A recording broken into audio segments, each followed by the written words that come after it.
লীগের কিছু কতিপয় সন্ত্রাসী মারাত্মক অস্ত্রে সজ্জিত হয়ে যারা এখানে শান্তিপ্রিয় মুসল্লি ছিল তাদের উপর আক্রমণ চালায়। এর প্রতিবাদে এলাকাবাসী তীব্র ক্ষোভে ফেটে পড়েছে। 24 ঘন্টার মধ্যে যদি এই সন্ত্রাসীদের গ্রেপ্তার করা না হয়, এলাকার জনগণ এই সন্ত্রাসীদের নিজ হাতে তাদের ব্যবস্থা গ্রহণ করে।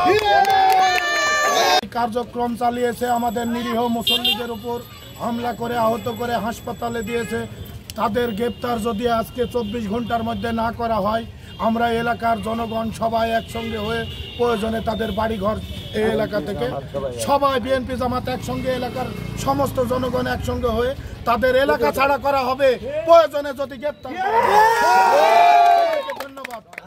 আপনি বলতে চাই প্রশাসনের উদ্দেশ্যে, আগামী 24 ঘন্টার মধ্যে যদি আপনারা এই সন্ত্রাসীদের আপনারা জানেন কোথায় আছে, যদি না যায় এবং যারা মদতদাতা এই কাজের জন্য তাদেরকে আইনের আওতায় নিয়ে এসে আপনারা ব্যবস্থা গ্রহণ করবেন। তা যদি না করেন তাহলে আমরা বৃহত্তর কর্মসূচি